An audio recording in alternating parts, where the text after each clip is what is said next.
হেডফোনটা লাগিয়ে নিবেন, কারণ আমার মুখ থেকে কিছু শব্দ আসবে যেগুলো আসলে সবার জন্য না।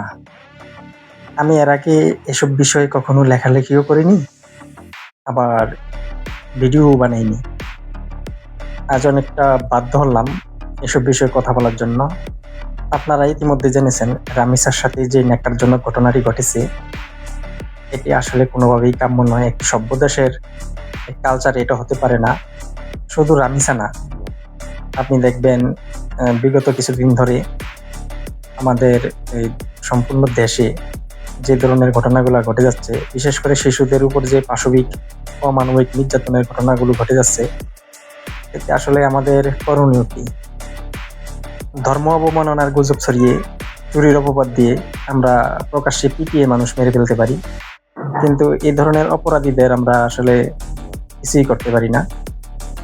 বেশি না, দু একটা দৃষ্টান্তমূলক শাস্তির ব্যবস্থা হলে দেখা যেতে পারে যে আসলে এগুলো থামে কিনা, এ ধরনের ন্যাক্কারজনক ঘটনাগুলা রোধ করা সম্ভব হয় কিনা। আমার মতে এই যে রামিসার সাথে যে কাজটি হয়েছে বা যে কাজটি ঘটিয়েছে, তার ওই লিঙ্গে বা দুটো বিচিতে আপনার এমন একটি ইনজেকশন দেওয়া হোক যাতে তার ওই লিঙ্গ আর কখনো দাঁড়াতে না পারে। দাঁড়াবে না, টেনশনও শেষ। এদেরকে মেরে ফেললে বা ফাঁসিতে ঝুলিয়ে মৃত্যুদণ্ড কার্যকর করলে ওই অপরাধীর মৃত্যুর সাথে সাথেই সবকিছু শেষ হয়ে যাবে। আমি এটার পক্ষে না, আমি ওইটারই পক্ষে এমন কিছু দৃষ্টান্তমূলক শাস্তির ব্যবস্থা করা হোক যাতে করে সেই জীবিত থেকেও মৃত্যুর যন্ত্রণা উপভোগ করতে পারে। হতে পারে তার ওই পুরুষাঙ্গটা কেটে দেওয়া, অথবা ধরেন ওই যে একটু আগে আমি বললাম তার ওই যে দুটো বিচিতে এমন একটি ইনজেকশন দেওয়া হোক যাতে তার লিঙ্গের আর উত্থানই না ঘটে। যেখানে তার লিঙ্গই অকার্যকর হয়ে যাবে, সে দ্বিতীয়বার আর কাউকে ধর্ষণ করার আর চেষ্টাও করবে না। লিঙ্গও নেই, টেনশনও নেই। আমাদের দেশে কিছু রক্ষণশীল লোকজন আছে বা অতি ধার্মিক লোকজন আছে, এরা সবসময় মেয়েদের পোশাক নিয়ে নানা ধরনের কথা বলে। আসলে অপরাধী যারা, দুষ্কৃতিকারী যারা, এদের সামনে মেয়েরা বোরকা পরেই আসুক অথবা হিজাব পরেই আসুক কিংবা রক্ষণশীল পোশাক পরেই আসুক, এদের কিছু যায় আসে না।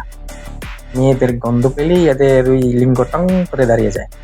অপরাধীরা দেখবেন আপনার আমার আশেপাশেই আছে, এরা মেয়েদের দেখলে নাতিন বলে সম্বোধন করে, ঠাট্টার ছলে কুরুচিপূর্ণ মন্তব্য করে।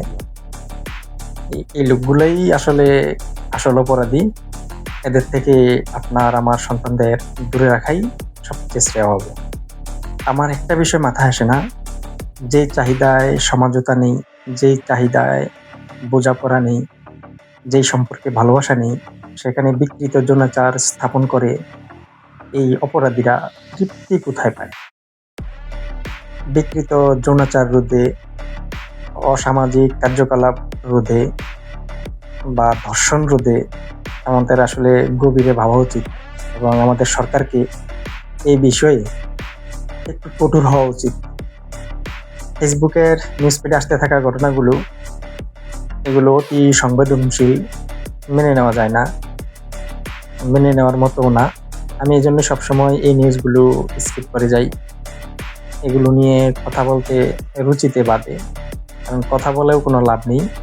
বিগত সময় আমরা দেখে আসছি কখনো এই অপরাধীগুলোর সঠিক বিচার কোনো সরকারই করেনি, দৃষ্টান্তমূলক শাস্তির ব্যবস্থাও কোনো সরকার করেনি।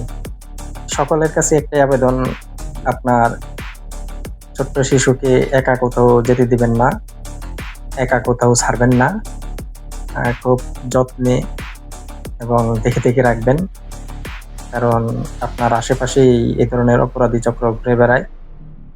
নিজের সন্তানকে নিরাপদে রাখার দায়িত্ব আমাদের সকলের। এর বেশি কিছু বলার নেই। সবাই ভালো থাকুন।